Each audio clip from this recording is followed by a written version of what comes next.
नमस्कार। SPT news पर आपका स्वागत है। पेश है 21 मार्च शनिवार दोपहर 3:15 बजे राजस्थान के विभिन्न शहरों की 15 बड़ी खबरें। केंद्र सरकार ने रेहड़ी ठेले और छोटे व्यापारियों को बड़ी राहत देते हुए अनुज्ञा पत्र को आजीवन वैध कर दिया है। अब लाइसेंस रिन्यू कराने की जरूरत नहीं होगी, हालांकि सालाना फीस और रिटर्न भरना अनिवार्य होगा। इस फैसले से करीब 3 करोड़ 50 लाख छोटे व्यापारी लाभान्वित होंगे और भ्रष्टाचार पर भी अंकुश लगने की उम्मीद है। भारतीय उद्योग व्यापार मंडल के राष्ट्रीय अध्यक्ष बाबूलाल गुप्ता ने कहा कि इन संशोधनों से कानून की अनुपालना सुगम होगी और भ्रष्टाचार पर अंकुश लगेगा। सरकार ने बीयूवीएम की वर्षों से चली आ रही मांग की लाइसेंस आजीवन किया जाए। अब ब्रज की पावन धरा पर श्रद्धा अपने उत्कर्ष पर होगी, तब इतिहास केवल लिखा नहीं जाता, वह स्वयं साकार हो उठता है।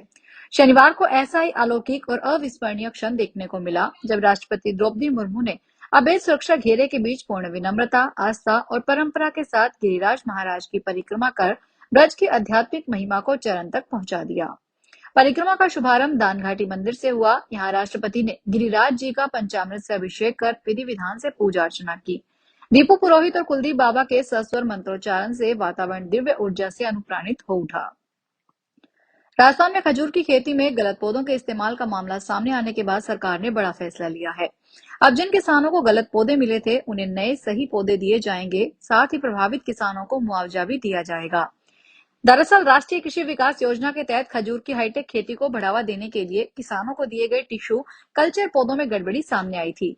इसके बाद राज्य सरकार ने यह निर्णय लिया कि सभी प्रभावित पौधों को हटाकर उनकी जगह सही किस्म के टिश्यू कल्चर पौधे लगाए जाएंगे। साथ ही किसानों को प्रतिवर्ष 800 रुपए प्रति पौधा के हिसाब से मुआवजा दिया जाएगा। इस योजना के तहत प्रदेश के 85 किसानों को करीब 2 करोड़ 29 लाख रुपए दिए जाएंगे। उत्तराखंड के बद्रीनाथ धाम में लगातार 3 दिनों से हो रही भारी बर्फबारी के बाद आज मौसम ने राहत दी है। बर्फबारी थमने के बाद धाम का दृश्य बेहद मनमोहक हो गया। पूरे परिसर में बर्फ की मोटी चादर जमी हुई है, जिससे यहाँ का नजारा अद्भुत और आकर्षक दिखाई दे रहा है। मौसम की मार के कारण बद्रीनाथ धाम में चल रहे मास्टर प्लान के कार्यों पर भी असर पड़ा है और कई अन्य जरूरी काम अस्थायी रूप से रोकने पड़े हैं। लेकिन आज बद्रीनाथ धाम में चटक धूप खिल उठी है, जिससे अब ठंड से राहत की उम्मीद जताई जा रही है।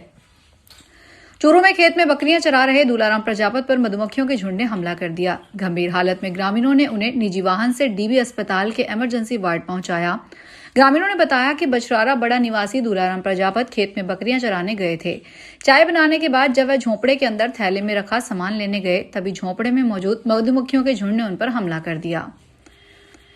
कोटा के कनवास रेंज में 12 झालावाड़ स्टेट हाईवे भालू का मूवमेंट सामने आया है। रात के समय लटूरी गांव में भालू ने खेत से निकलकर स्टेट हाईवे क्रॉस किया। भालू के बीच सड़क पर चहलकदमी की तस्वीर सीसीटीवी कैमरे में कैद हुई, जिसके बाद गांव में दहशत का माहौल है। सूचना पर आज सुबह फॉरेस्ट विभाग की टीम यहां मौके पर पहुंची। सर्च अभियान चलाया गया, लेकिन भालू के पग मार्क नहीं मिले।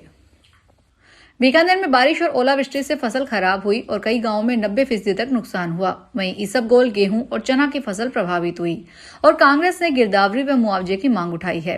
पिछले दिनों हुई बेमौसम बारिश के बाद जिले भर के किसानों को भारी नुकसान हुआ है और अब प्रशासन से तुरंत कार्रवाई की मांग की जा रही है। बीकानेर जिले के आसपास के गांवों के साथ डूंगरगुड, लोनकरनसर, पूगल, खाजूवाला और नोखा के गांवों में बारिश और ओलावृष्टि से खड़ी फसल को नुकसान हुआ है। कुछ गांवों में यह नुकसान करीब 90% तक बताया जा रहा है। अजमेर के पड़ाव स्थित एक खाद्य तेल व्यापारी के गोदाम से चोरों ने ताले तोड़कर करीब 50,000 रुपए कीमत का तेल के पीपे चोरी कर लिए। पीड़ित व्यापारी की शिकायत पर क्लॉक टावर थाना पुलिस ने चोरी का मुकदमा दर्ज करके जांच शुरू कर दी है। रिपोर्ट में बताया गया है कि वह हमेशा की तरह गोदाम को बंद कर घर चले गए। जब वह दुकान से आए तो दरवाजे खुले हुए थे। तेल के पीपे कम दिखने पर चेक किया तो सामने आया कि चोर दुकान से करीब 22 से 25 फॉर्च्यून ब्रांड के तेल के पीपे चोरी करके ले गए। राजस्थान रोडवेज के बेड़े में बसों की संख्या में इजाफा करते हुए राजस्थान रोडवेज को 28 AC, 79 non AC, 23 deluxe depot और 10 नॉन एसी बसें सहित कुल 207 बसें मिली है। राजस्थान रोडवेज के बेड़े में शामिल हुए ये इन बसों में खासतौर पर महिला सुरक्षा की दृष्टि से खास है, जिनमें सुरक्षा और सुविधा दोनों पर फोकस किया गया है। इन बसों में महिलाओं की सुरक्षा के लिए पैनिक बटन VLTD की सुविधा है। आज राजधानी जयपुर में सवेरे धूप खिली, इससे मौसम सुहावना हो गया। हालांकि मौसम में ठंडक बरकरार रही। मौसम विभाग का कहना है कि आगामी दिनों में मौसम का मिजाज फिर से गर्म होगा। वहीं प्रदेश की बात करें तो आज कई जिलों के तापमान में कल के मुकाबले हल्की बढ़ोतरी देखी गई है। आज सवेरे प्रदेश के पूर्वी संभाग, ढूंढाड़ अंचल, शेखावटी अंचल, मेवाड़ अंचल, रेगिस्तानी जिलों और सरहदी जिलों के तापमान में हल्की बढ़ोतरी देखी गई है। धौलपुर में राष्ट्रीय राजमार्ग की खराब स्थिति और बढ़ती दुर्घटनाओं के मद्देनजर प्रशासन ने कड़ा रुख अपनाया है।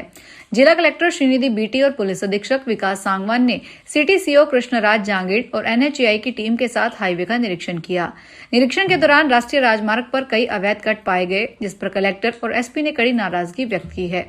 उन्होंने एनएचएआई के अधिकारियों को फटकार लगाते हुए इन सभी अवैध कटों को तत्काल बंद करने के निर्देश दिए। एक दूध बेचने वाला व्यक्ति जिसने 60 करोड़ रुपए के घोटाले को अंजाम देकर पूरे देश की इकोनॉमी को हिलाकर रख दिया। जब भी देश में बड़े बड़े घोटालों की बात आती है तो इस व्यक्ति और स्कैम का नाम भी जरूर आता है। करोड़ों रुपए के इस घोटाले के निवेशकों की नींद उड़ा दी। हम बात कर रहे हैं PACL यानी Pearl Agrotech Corporation Limited scam को दूध बेचने वाले निर्मल सिंह भंगू ने अंजाम दिया था। ये मामला अब एक बार फिर मामला सुर्खियों में है, क्योंकि ईडी ने पंजाब और दिल्ली में PACL से जुड़ी 126 अचल संपत्तियां जब्त की है, जिनकी कीमत 50 करोड़ 46 लाख रुपए है। इस एक्शन के साथ इस केस में कुल जब्त संपत्तियों का मूल्य बढ़कर 22,000 करोड़ रुपए हो गया है। अर्धकुंभ 2027 हरिद्वार और सिंहस्थ कुंभ 2028 उज्जैन को सुव्यवस्थित और पारदर्शी बनाने के लिए अखिल भारतीय अखाड़ा परिषद ने बड़ा निर्णय लिया है। अखिल भारतीय अखाड़ा परिषद व श्री मनसा देवी मंदिर ट्रस्ट के अध्यक्ष श्री महंत रविंद्र पुरी ने कहा कि हरिद्वार अर्धकुंभ और सिंहस्थ कुंभ मेले में किसी भी साधु संत को बिना आधिकारिक पहचान पत्र के प्रवेश नहीं दिया जाएगा। साथ ही साधुओं को अपना आधार कार्ड भी अनिवार्य रूप से साथ रखना होगा। देश भर में LPG सिलेंडर को लेकर जगह जगह लंबी लाइनें लगी हुई है। वहीं राजस्थान में एक ऐसा गांव है जहां इस किल्लत का कोई असर नहीं है। ये है भीलवाड़ा का आसीन तहसील का गांव मोतीपुर। यहां के 120 परिवारों के पास घरेलू गैस के संकट से निपटने का एक नायाब बायोगैस मॉडल है।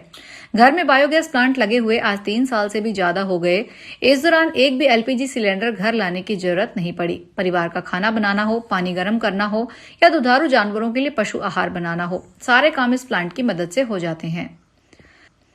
मथुरा में गो रक्षक चंद्रशेखर बाबा की ट्रक से कुचलकर मौत हो गई। वह फरसा वाले बाबा के नाम से मशहूर थे।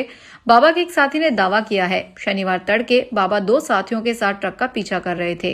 ट्रक में गोवंश था। अचानक ड्राइवर ने रफ्तार बढ़ा दी और बाबा को कुचलते हुए फरार हो गया। घटना की जानकारी इलाके में आग की तरह फैली। देखते ही देखते हजारों की भीड़ दिल्ली मथुरा हाईवे पर जमा हो गई। आरोपियों के एनकाउंटर की मांग कर हाईवे जाम कर दिया गया। जाम खुलवाने पहुंची पुलिस को लोगों ने खदेड़ दिया, पथराव भी किया, जिसमें कुछ पुलिसकर्मी लहूलुहान हो गए। फिलहाल इस बुलेटिन में इतना ही। फिर हाजिर होंगे बड़ी खबरों के साथ। अगर आप भी अपने आसपास की छोटी बड़ी और महत्वपूर्ण खबरों से अपडेट रहना चाहते हैं तो सब्सक्राइब कीजिए हमारे चैनल SPT न्यूज को और प्रेस कीजिए बेल आइकन पर।